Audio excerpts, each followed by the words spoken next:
there's no point in drafting anyone on the Jets, period. I don't give a shit about football. On this video, we'll give you tips on how to dominate your fantasy football draft. I'm Alan Seslowsky here with Rotowire analyst Liss. Over the last decade in fantasy football, waiting on quarterback until the later rounds presented an edge. However, in 2020, there were about a dozen quarterbacks or a half dozen quarterbacks you needed if you wanted to win your league. How has the strategy changed in one quarterback leagues, and how are you going to handle 2021 with the quarterback position?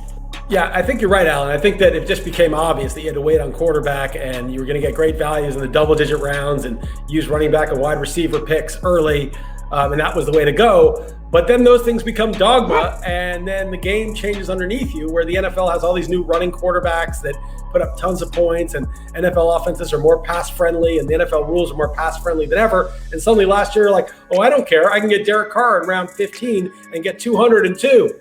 202 is not paying the bills when Josh Allen's getting you 303 plus 60 rushing yards and 2 rushing touchdowns, and now you're way behind. So the bar is definitely a lot higher. It's not about replacement value. Oh, who's quarterback 12? I'll just get that. Because quarterback 6 or quarterback 7 or 8, the drop-off might be after those guys.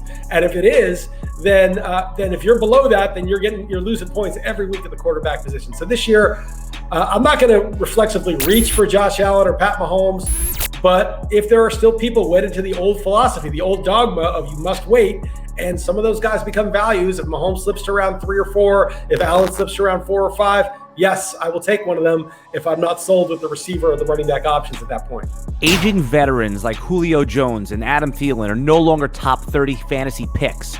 But are players like that values, or they stayaways once they hit a certain part of their aging curve? Julio Jones, interesting. He was the of all the receivers to get 60 or more targets who did not use performance-enhancing drugs. There was one who was ahead of him. Julio Jones had the most yards per target. He had 11.5 yards per target on 60 targets. So usually when you worry about an older receiver, you see like a performance drop. When Andre Johnson got to about 32 years old, which is what Julio is now, his performance fell off. It wasn't just that he got hurt. He wasn't the same guy. Julio is going to deal with injuries. He's a big dude. He's 6'4", 220. And at 32, that's a lot of pounding on a larger frame.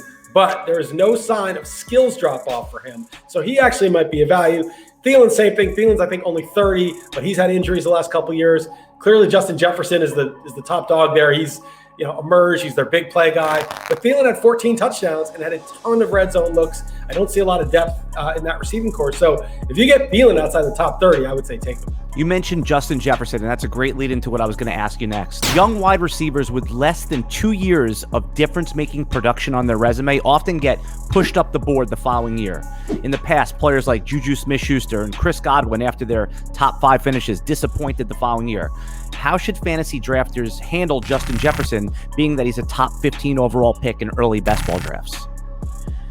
I think he's legit. I think that's a good setup for 2 receivers, right? You have Thielen, who's the red zone guy, but he's also been injury prone and older, and you have Jefferson. There's no real number 3. Irv Smith might be their number 3, and he's not even that established.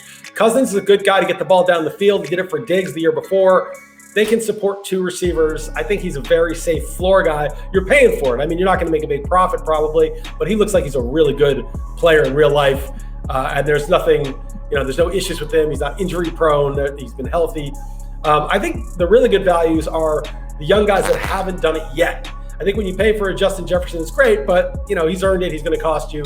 But it's the guys, the Van Jeffersons, the guys that are in their second year who didn't do much, but might have an opportunity to get more reps. I remember DJ Chark when he broke out. He did nothing his first year, broke out last year. I like him again this year because he was hurt and not very good last year. They have Trevor Lawrence. That could be kind of exciting. So look for guys who are, fit the profile, but who have underperformed, not overperformed. Speaking of veterans that nobody wants, how do you handle, every year there's a group of running backs that people reluctantly take. Last year it was the Todd Gurley group. This year you have Chris Carson, Leonard Fournette. Are you attacking running backs like that generally in drafts? Carson's usually expensive and I don't get him. He's such a rugged runner. He's a good player, but he's such a rugged runner that I always think he's going to get hurt. I don't trust him. He also fumbles a lot, partly because of his style. Fournette, that guy in the Super Bowl and in the playoffs looked like Marshawn Lynch. Remember Marshawn Lynch? He was a huge bust in Buffalo. He was like the 10th overall pick in 2007. They kind of get rid of him. They get sick of him, just like Jacksonville got sick of Fournette. A lot of people were sick of Jacksonville, by the way. It wasn't just Jacksonville being sick of its players. The players were sick of the organization. He goes to a good organization and was really one of the underrated stars of the playoffs. And it was like Marshawn Lynch emerging in Seattle as this star on that team. Now, there's a lot of money the Bucs have to spend on maybe more important positions than running back, so maybe they let him go. But I felt like Fournette in the playoffs kind of asserted himself as, I have a real career here. I'm not going down the Trent Richardson path. I'm going down the Marshawn Lynch path. So I would be interested if he lands in a situation where, he's going to get 2/3 of the work. Free agent wide receivers and quarterbacks that go on new teams often fail to meet expectations. What is your strategy for players like that? This year, there's Corey Davis. Allen Robinson's going to have a new quarterback, and even Kenny Golladay on the Giants. How do you handle those type of players? Well, if someone goes to the Jets, that's just career suicide right there. So you just cross them off the list. There's no point in drafting anyone on the Jets, period. I mean, they've already destroyed Sam Darnold. He's on the last year of his rookie contract. They're only going to replace him. I don't know what the point of that is. Usually there is an adjustment period, but a couple of guys did just fine last year. First off, Stephon Diggs was on a new team with supposedly a guy who wasn't very accurate in Josh Allen, and he led the NFL in catches by a mile. I think it was the 6th highest catch total of all time for Stephon Diggs. So, that defied, DeAndre Hopkins, well, he might not have crushed expectations. He certainly was, second highest in 100 and something catches and, way more than 1,000 yards. He was fine also in a new situation. So I wouldn't worry about those guys that much. I think Golladay is not in a great spot. I'm a Giants fan. I love Danny Dimes, but there's a few other guys there, and I don't know how good the offensive line is going to be. I don't know, good Danny Dimes' pocket presence is going to be. It hasn't been good so far. Galladay's been a bit injury prone. He's never been a massive target hog. So I'm not as high on Golladay maybe as some of the other real target hog guys that move teams. But I like Allen Robinson for that same reason. He's a hog. He'll get 155 targets, so he'll be fine. It's the Galladays that you worry about. Travis Kelce, the tight end on the Kansas City Chiefs, has been on a historic run for fantasy over the past few seasons. Traditionally, drafting a tight end in the first round has not panned out. The days of Gronk and Jimmy Graham. Is Kelce worth the pick, and how do you plan to handle tight ends in 2021?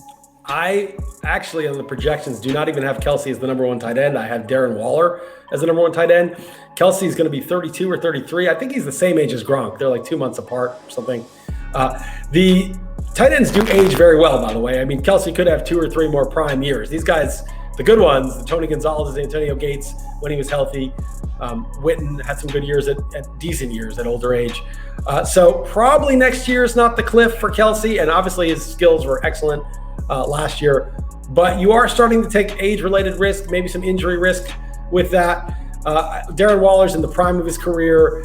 He's such a monster. He's like a wide receiver, and he's going to get targets. And he's obviously the number one guy by far. Fine, that's splitting hairs. You want Kelce over Waller, no problem. I wouldn't do it. Last year it was worth it. Last year if you had Kelce, he was such a difference maker. Waller was 2, and there was a huge cliff between Kelce and Waller and the next guy. But be wary of, the tight end was the thing last year. Let's do it again this year. Well, it doesn't always work like that. Kittle got hurt. That enhanced Kelce's value. Some of the other top tight ends didn't really pan out. So I would take Kelce in the second round, not the first.